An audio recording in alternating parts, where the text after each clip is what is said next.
बिस्मिल्लाहिर्रहमानिर्रहीम। अस्सलाम वालेकुम नाज़रीन गिरामी, रेट्स के साथ साथ आपको गंदम के हवाले से बात करेंगे क्योंकि गंदम के मामलात बहुत ज़्यादा शिद्दत इख्तियार करते जा रहे हैं। हुकूमत पंजाब और किसान आमने सामने होने की वजह से हर मुमकिन कोशिश की जा रही है कि किसान को किसी न किसी तरीके से गंदम की काश्त करवाने पर रजामंद किया जाए। हुकूमत किसानों को कर्ज दे रही है ताकि किसान गंदम काश्त कर सकें। फिर जब गंदम का रेट नहीं होगा तो इसी कर्ज को वापस करने के लिए जमीन बेचनी पड़ जाएगी। किसान ने मजीद कहा कि हमें कर्ज क्यों देते हैं, हम किसानों को कर्ज नहीं चाहिए, हमें हमारी फसलों का जायज और मुनाफा दो तो हमें कर्ज लेने की जरूरत ही नहीं पड़ेगी।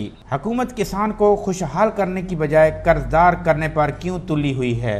पहले हुकूमत से कर्जा लें, फिर इसे महंगी खाद, बीज, डीजल और ज़री अद्वियात लेकर गंदम काश्त करें, फिर अपनी ही सारी मेहनत चुपचाप उनकी झोली में डाल दें ताकि इनका पेट भर सके। इस दफा बाशऊर किसान ऐसा हरगिज नहीं करेगा। मजीद किसान इत्तेहाद ने कहा है कि खाद बाइकाट और गंदम का बाइकाट करके किसान माफिया होने का हक अदा कर दिया। जियो न्यूज़ के नुमाइंदे ने पूछते हुए कि अगर खुदा न खास्ता 2025 में बुरान पैदा हो जाए तो इसके बारे में आप क्या लाए अमल तैयार कर चुके हैं, तो वजीर खुराक ने बाखूबी अल्फाज में कहा कि ऐसा कुछ भी नहीं होने वाला, आप तसल्ली रखें, हम कुछ भी नहीं होने देंगे। हमारी हर मुमकिन कोशिश है कि किसान को नई टेक्नोलॉजी और पैसा दिया जाए ताकि वो अपनी बर वक्त काश्त कर सकें। अगर फिर भी ऐसा नहीं होता तो हम इंपोर्ट कर लेंगे।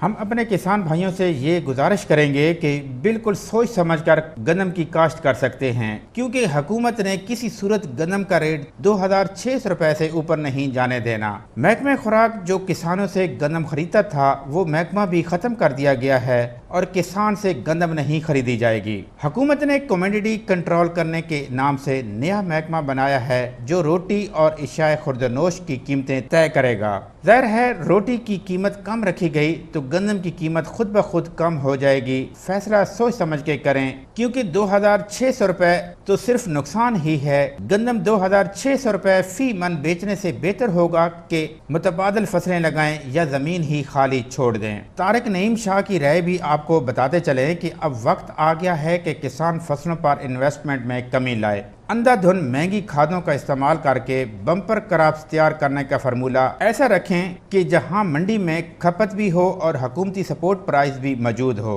जबकि आपको यकीन आ गया है कि हुकूमत ने आपके सर से सपोर्ट प्राइस का हाथ उठा लिया है, तो अब भी अगर आप फसलों के अंबार लगा देते हैं तो फिर वो टक्के के हिसाब से बिकेगी। तो मेरी राय है कि बेहतर ऑप्शन अब ये रह गया है कि मुनासिब इन्वेस्टमेंट करके मुनासिब फी एकड़ पैदावार ली जाए ताकि मार्केट में खपत के करीब करीब अजनास मौजूद हों। ऐसा करने से फसलों को निस्बतन बेहतर कीमत मिलने का इम्कान है और इन्वेस्टमेंट कम होने की वजह से मुनाफे की रेशो भी बढ़ सकती है।